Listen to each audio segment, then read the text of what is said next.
Hello again. This is John Gill, who's been my landlord in Sydney. We're right in the middle of Sydney. John's been my landlord for 7 years. And this is a continuation of a conversation that we started just a few moments ago. So if you would be willing, the recommendation would be to just pause this for a moment, track back in the channel and just watch the previous video, just where we're introducing this topic of future in the office.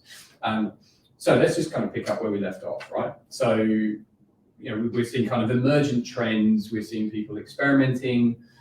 I think the point that you were largely making was, we don't have all the answers yet. There's been a lot of discovery of how this can work, but also a lot of questions around what's sustainable around work from home productivity. My main point was, yes, experiment and look at this as an opportunity. And look at it as an opportunity really just to optimize. Optimize productivity, optimize effectiveness, optimize balance sheet liabilities, like all of these kind of things.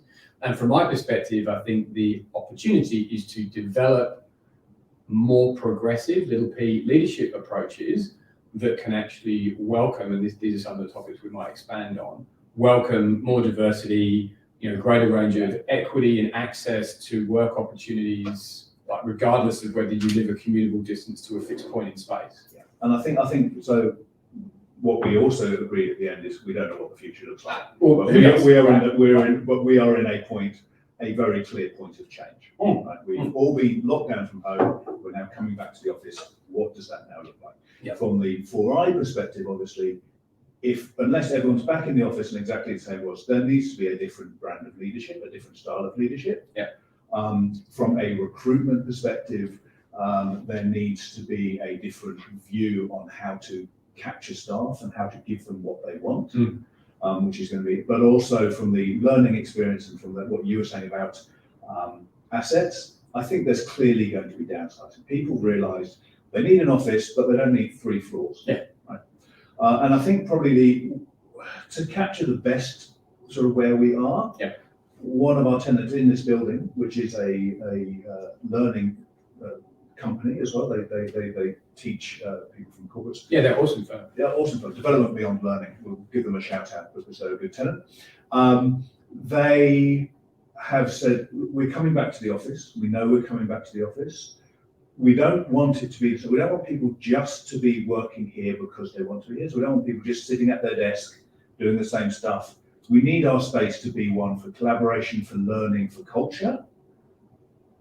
And so we want to use the office differently. And right now, I'm literally working through with Angela, what does the office need to look like? How are they going to use it? So they're still going to need meeting rooms, places like this for their outside presentation to the world. This is who we are.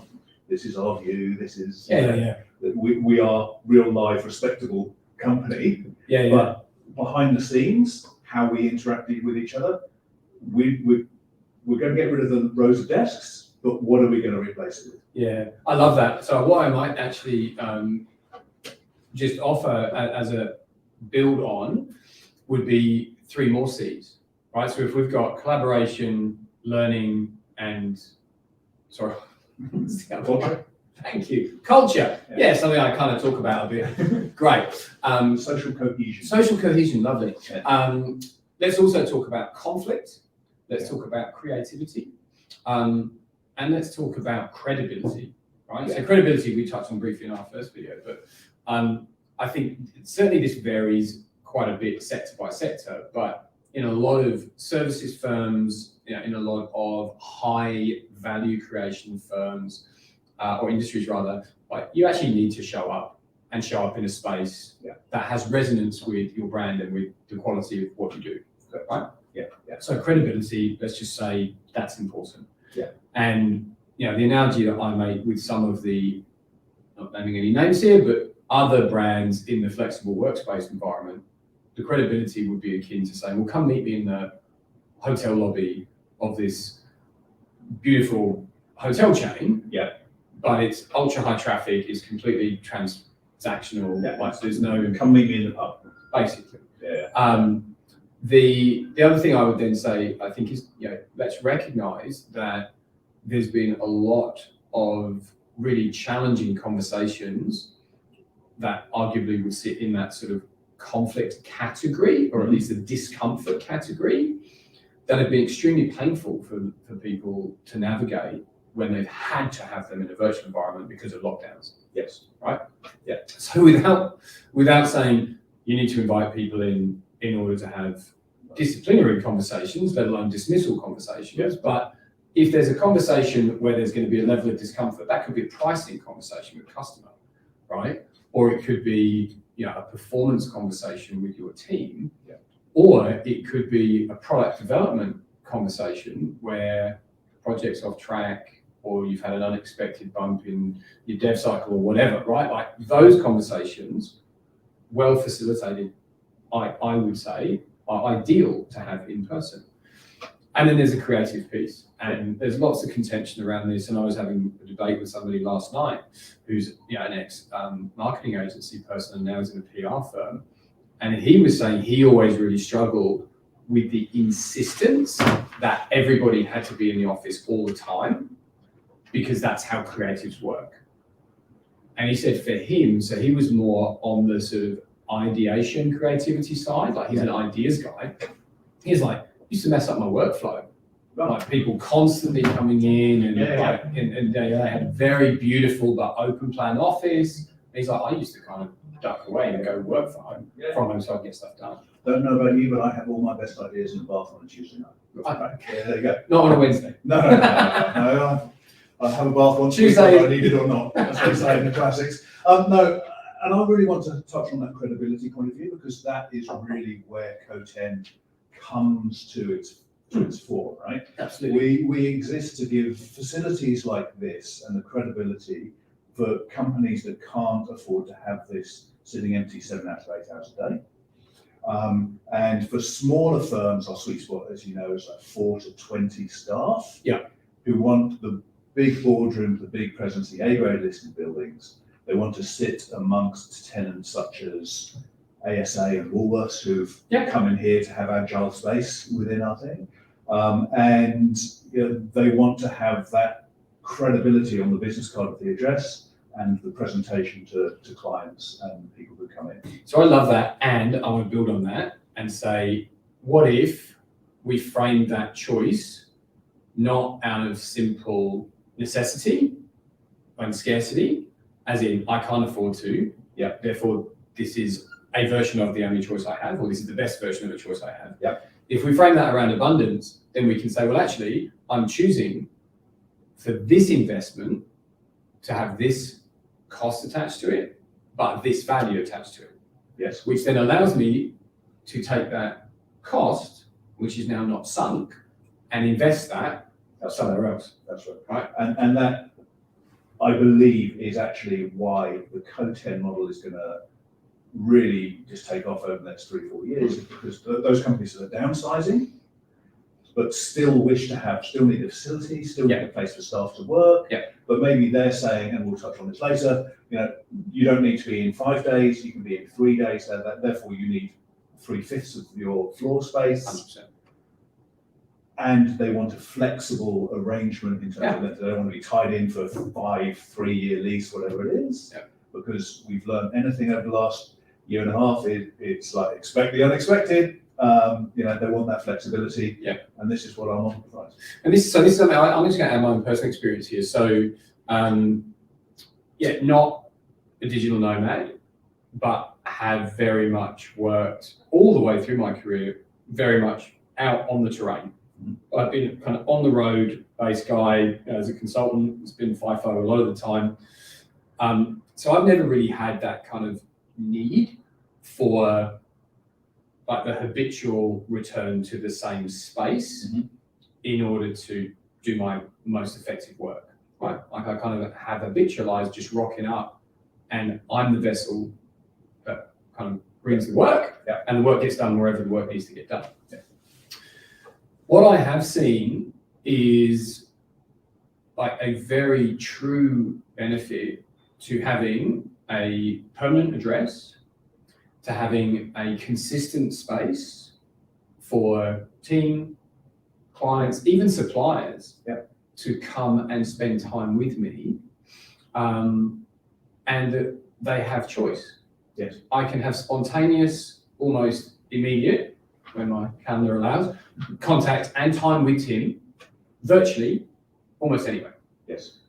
And if I want FaceTime with Tim, I know where I go to get that. Yeah. Right? Yeah. And they come here, and it's ultra convenient, and we've got probably, I don't know, within 500 meters, we've probably got 4 different public transport options. Yes. Right? Add 5th if you walk down to the harbour, right, which is like 2 k's away. Yeah. So in comparison to any of the collaborative workspaces, where you can have a pass and you can rock up anywhere in any city at any time, but you're having to relearn that space every time. Yeah. And they don't know you and you don't know them. And that whole feeling of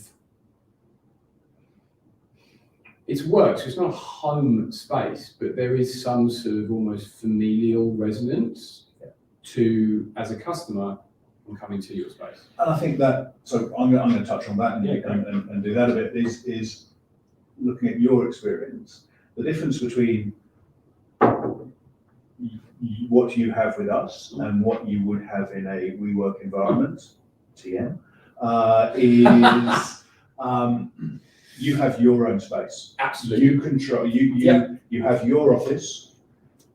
You have the flexibility, and as you have, to flex up and down in size as your staff numbers dictate. Yeah, but it's yours. It's lockable. You dictate who sits next to you on a day-to-day basis. Whereas if you walk into one of these, I'm going to say WeWork because I can't think of a better example. Yeah, sure. You don't know who you're going to be sitting next to. No, it's like an airport lounge. It is. It is. Yeah. So you have your own space to do with what you will, to make the culture within that space what you will, to attract the talent that you want to attract. Yeah. Right? And I mean, look, I've been using ServCorp for, I don't know, probably best part of 15 years at this point in time, because even when I was in corporate, the corporate footprint wouldn't be as extensive as my workflow. Yeah. So I would still, used to work for a search firm in Sydney. And then when I was running a practice which extended all the way up the East Coast, I would go up to Brizzy and go and use a ServCorp space on Eagle Street, right?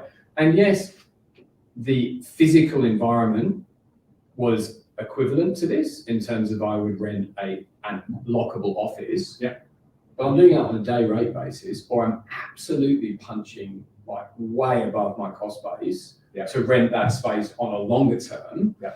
And the other thing I would say that is when you had your meetings and people came to visit you, it would have been bloody obvious you're in a ServCorp space. Oh, you walked into a reception with ServCorp in there, blah, blah, blah. And that sort of reek of permanence. Why are you in this space? What do you know? Yeah, whereas here, like 227 Elizabeth Street has been on our website for 5 years. Yes. And you walk in here and you see our logo and you see our corporate. So I think, again, that credibility piece then starts to also sort of be transported into a cultural piece, right? That your team know, whether it's 1 day a week or 1 day a month or 5 days a week, that this is a place where they can come. And when we used to have physical gatherings and the 4i team would fly in from Adelaide and Perth and Melbourne and what have you, we would all come here. Yeah. We would sit around this table. Yeah. We didn't ever quite get Tom over from LA. Like we came pretty close before COVID, but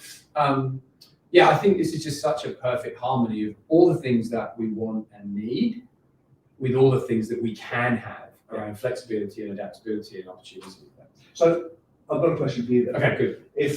If 2 more minutes, then we've got to wrap it. Okay. If the new work is flexible, Yeah. and my tenants are going to be coming to me because they want to have not everyone in the office at the same time, they're going to have teams coming in on different days. Yep. That's going to need a new management style. Managers are going to need to learn to both manage face-to-face and a degree of managing people who are the more flexible members of their team. Yep. Where do they go to get those skills? How can they adapt them? Where? I thank you for the setup, and of course they come and talk to me. Yeah. I think the key thing, without being flippant, but I think the key thing, again, I had this conversation around the dinner table last night with people who represent a cross-section of Australian corporate community, including a very large finance institution, a very large global consumer business where you click and buy stuff, let's just put it that way, PR company, and a management consultancy, right? So yes, all white collar, yes, all kind of professional services type, Mhm. you know, including the very big, very well known. And so we were having this quite active debate because all of their organisations are taking a different approach to the whole how do we work thing. And it was interesting just sort of initially just kind of observing the discussion around the table and then kind of just lobbing this one in the middle, which is, okay, so actually the key indicator of how your organisation is approaching this topic is what is the level of trust within your corporate culture. Okay. Because if you've got a high trust environment, the answer is actually do what you want. At an individual level, whatever is best for you, and the team will actually adapt and figure this out. And that's what we've discovered as a team through COVID.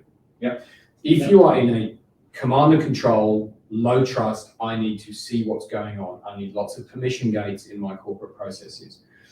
I need visibility over operational parameters at all times. That's when it's one answer, and the answer is everyone comes back in the office. Right. In across the range of our clients, that's actually what it comes down to. And here's a question for you. During lockdown, did people move from A to B in their structures, or if people were high trust, they remained high trust? If people were command and control, they remained command and control? That is an excellent question, one we should explore on another occasion. And I think the short answer is some have realised the opportunity. Some have had enough time in front of the metaphorical mirror to go, okay, actually maybe what I, as the 65-year-old white dude, have realised is I now understand what the kids have been telling me about how effective this Zoom stuff is. Right. Some of the most adaptive people I know, like my mum, my mum's been attending art classes where her teacher, who's in his late 80s, has had 3 webcams going, and she's like, the tuition experience is actually better in Zoom, right? Because I can see more of the detail, right? So it's a slightly bizarre tangent, but in certain workspaces, you can actually be more inclusive through Zoom because everybody has the same amount of room on the field. Right? And nobody's sitting next to the CEO and no one's passing notes under the table. You can switch the chat off. And everyone has to have their camera off. And others have gone not from A to B, they've gone from A to A.1, and as soon as they can, they've just gone back to A and said take it or leave it. And I think that's the missed opportunity right there. I agree. So on that note, thank you, John. Thank you, Tim. Absolute pleasure, as always. And perhaps to be continued. Next time. Next time.